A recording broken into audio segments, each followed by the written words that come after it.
Welcome to the series finale. I'm hitting the pause button and reflecting on the journey that has been the Breadwinners podcast, Navigating the Shift series. To recap, I've been in the field of organizational development and work life for nearly 2 decades. That said, all the advice I dished out about how to navigate it was not advice that I personally stuck to that closely. I was not practicing what I preached. Then I took a role leading future of work efforts for a large institution at the tail end of years of chronic personal stress. I was fascinated by all the new research coming out in the business and academic world, both in the US and globally, about how the future of work was shaping up. But after a year or so leading trainings, coaching, convenings, I started to hit a wall. I was burning out myself.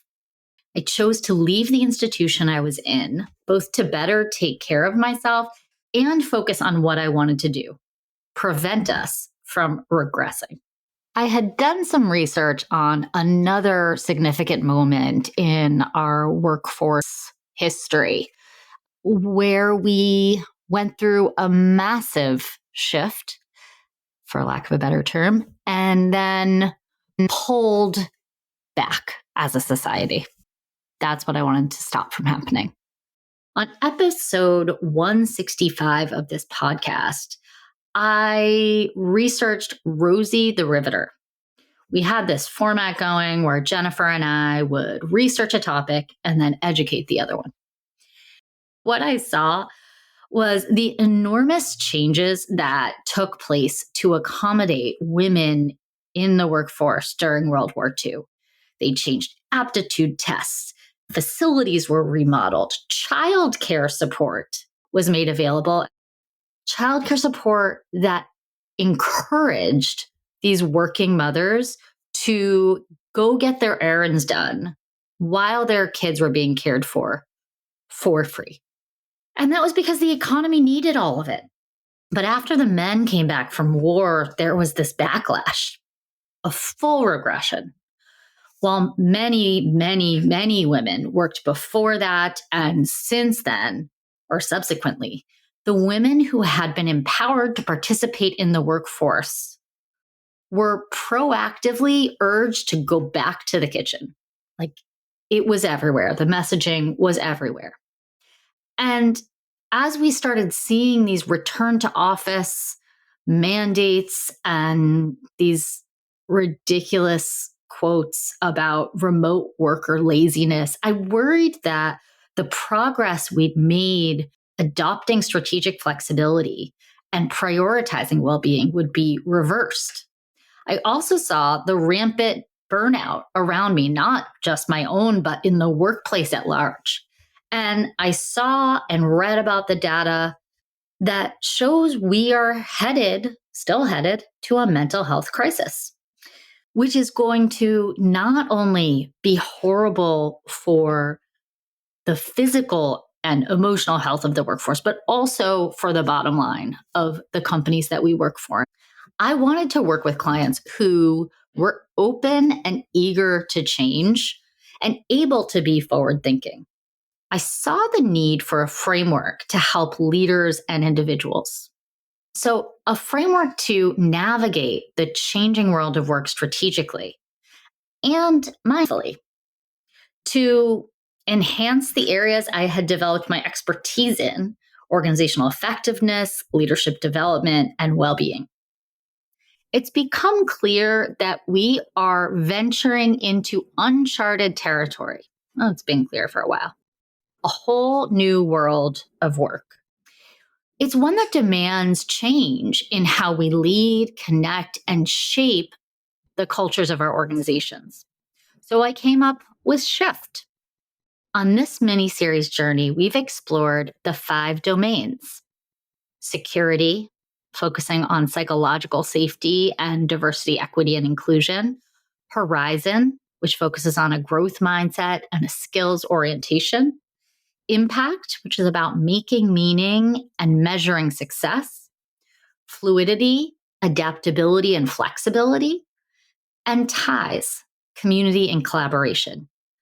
It's not a prescription. Each one is a point on a compass guiding us forward.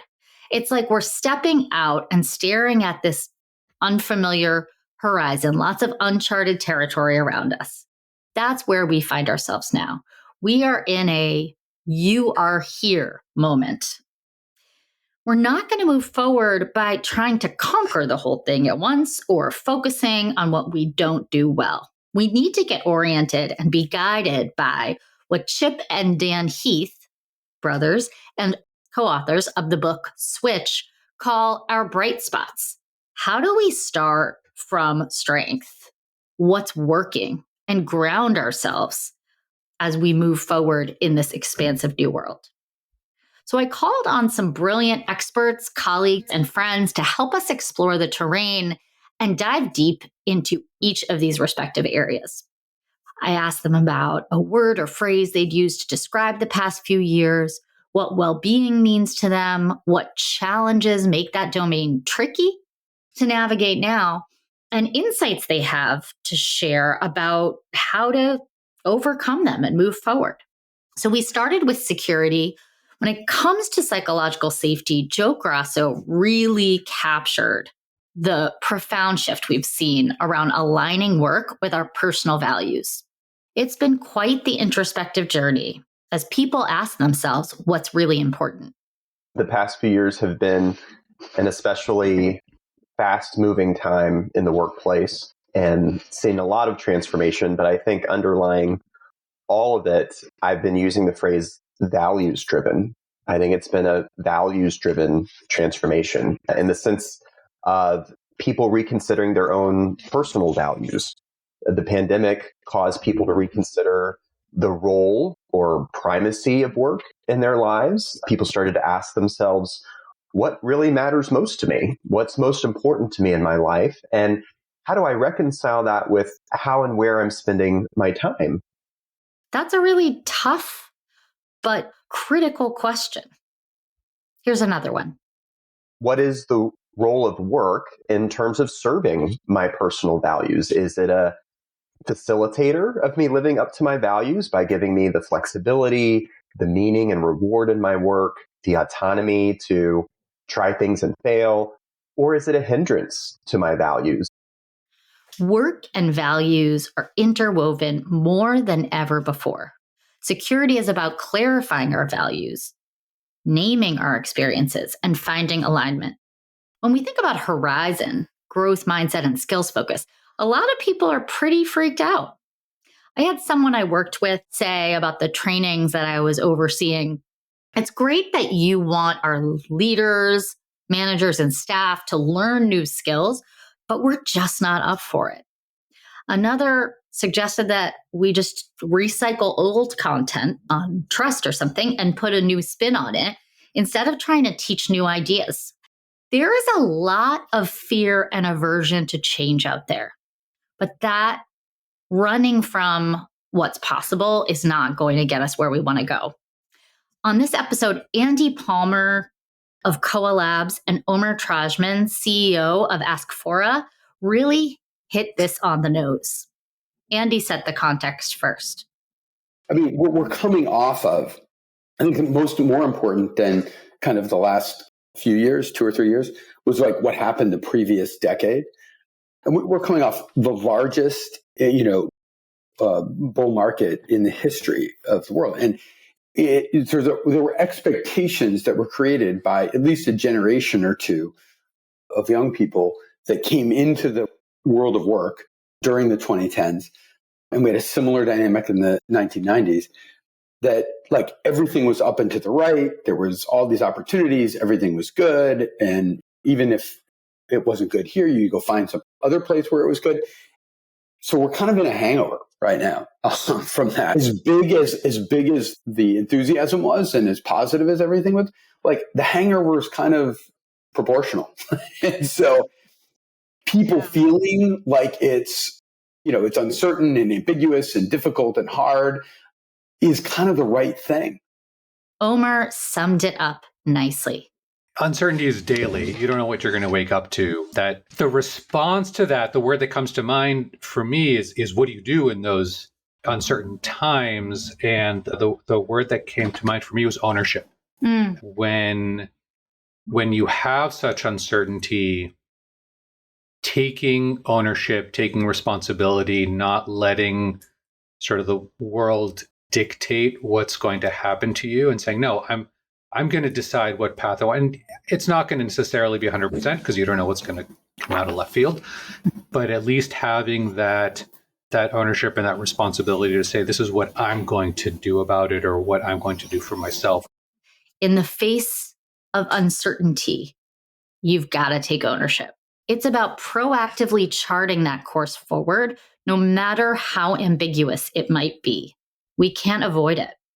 Speaking of charting a course, Marcella DeCooley of Charter and soon to be new mom of 2 really emphasize the importance of clearly defining your objectives and communicating on the impact episode.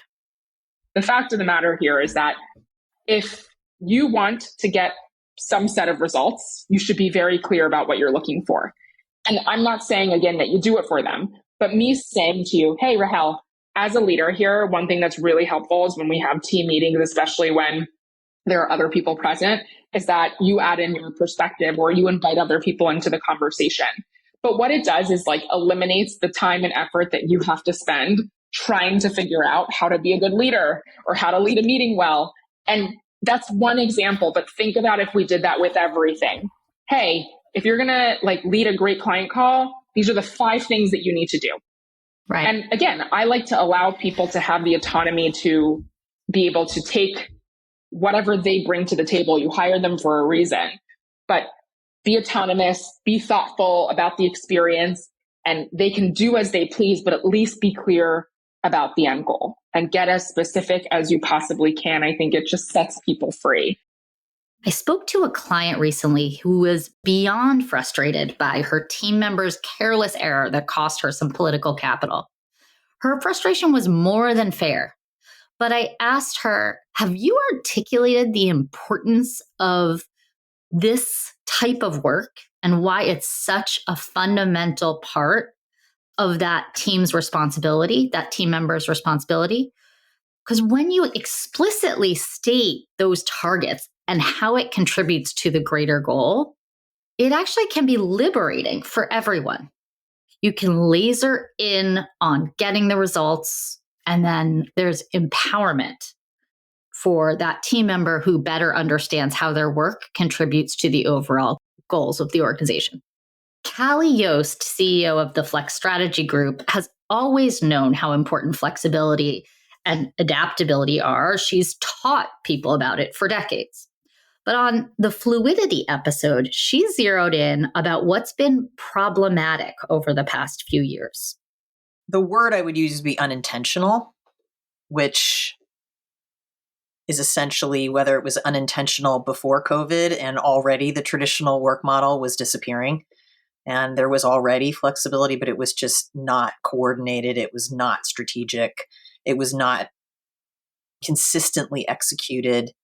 And then COVID was just crazy crisis driven. We have to just do it. And people brought it, but it wasn't, again, particularly thoughtful or intentional. And now on the other side, as we begin to try to transition to what's going to be next, it continues to be, in most cases, very unintentional. And I think the next challenge is going to be organizations and leaders making peace with the fact that the intentionality is where we need to go next. Given her 30 years of experience working with global leaders on this topic, I asked her, what do the leaders who get it and are actually doing this work understand? I say there's 3 things. 1, they see the future. They know it's flexible. They're not kidding themselves that we are working the way they've been working. Right. They also know, but there has to be some strategy and structure around that. Sure. And they're curious. They don't pretend to know what the answer is, but they're just really curious and trying to figure it out. And so to me, Those are the characteristics of those leaders. They know the future's flexible. They know there needs to be strategy and intention around it, but they're curious. They don't pretend to think, oh, we've landed the plane. I've stated it's 3 days, Tuesday, Wednesday, Thursday, we're done. Okay. They don't think that. They think, hey, we've got to figure out what works for the business, what works out for people. Right. Then we got to hold people accountable. We got to measure, and then we got to keep iterating. This is so on point. I have had so many people ask me, what is the solution to the hybrid work, remote work question? The other day, I met a new person. I told him what I did, and he asked, what is the perfect formula for in-office presence? It's funny, actually, when I was internal, I made one up in 2021. It wasn't like this is what you should do. It wasn't prescriptive. It was designed to help people figure out how to make decisions intentionally, and it was a formula nonetheless. Now in 2024, we know that the reality is everything is constantly changing. Our work goals are changing. Our priorities are changing. Our personal lives are changing. We can't make decisions that are not experiments, that are not coming from a place of curiosity, and that are not open to change. As these changes happen and we maintain more independence, distributed work, and reliance on non-human support, which we'll talk about in a second, maintaining those human ties is more important but trickier than ever. Not just because it's hard to orchestrate belonging with all that stuff going on, but because not everyone wants the same thing. We have 5 different generations of workers in the workplace right now, and work means something different to each one of them, not to mention the individuals in those generations and in our workplaces. So the way we all experience belonging and connection is not going to be the same either.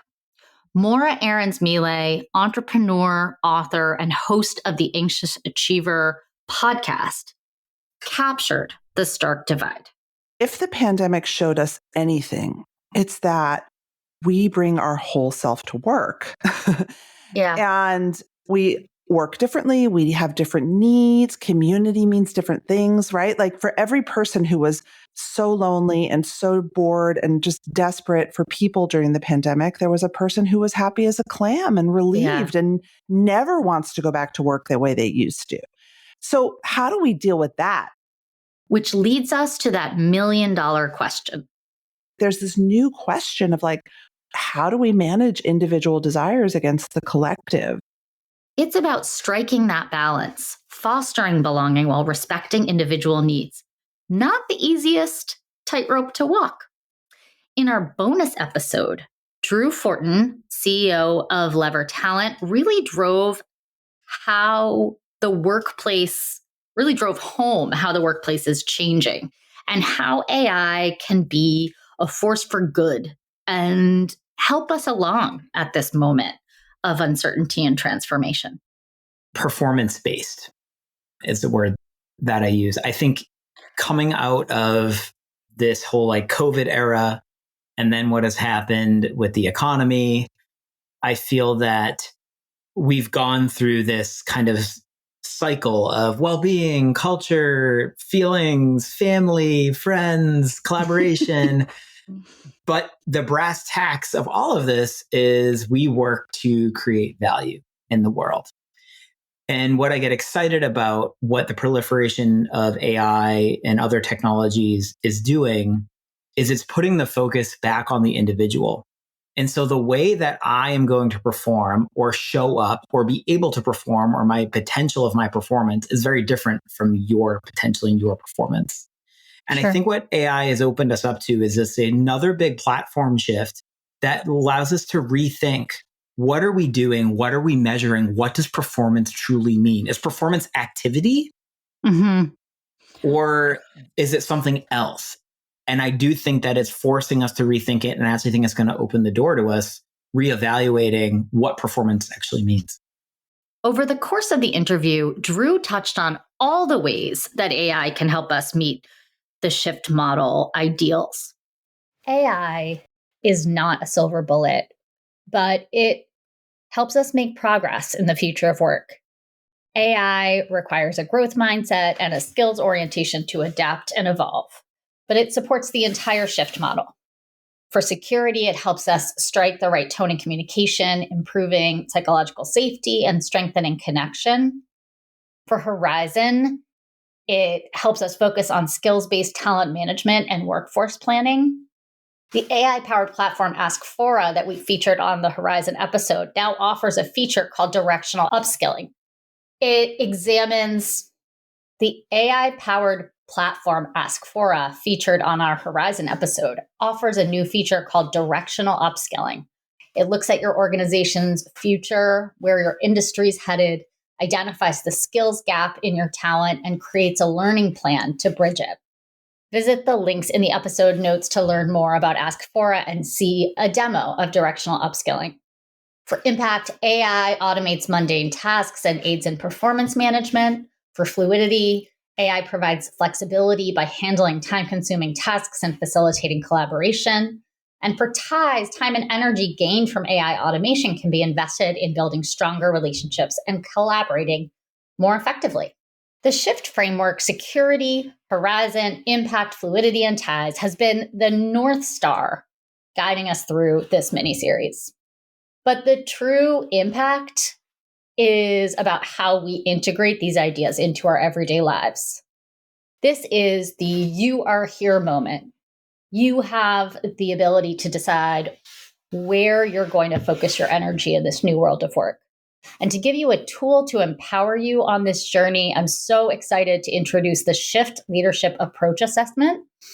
It's a free tool, takes less than 5 minutes to complete, and enables you to self-assess your approach and learning across the 5 shift domains.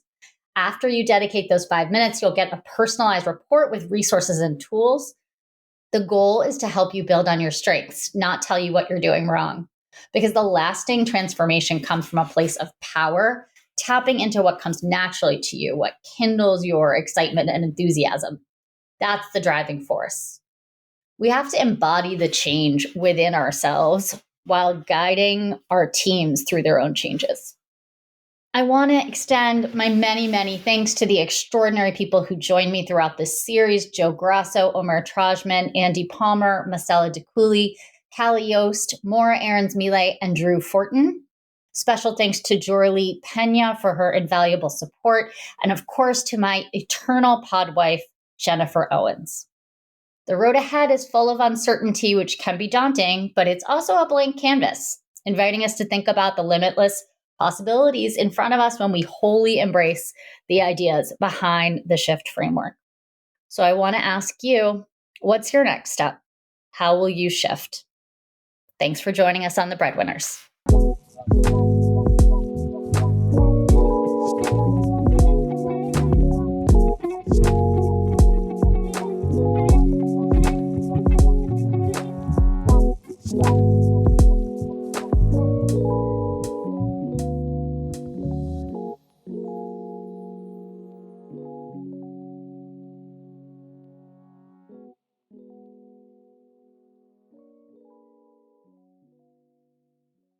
This podcast is part of the Sound Advice FM network. Sound Advice FM, women's voices amplified.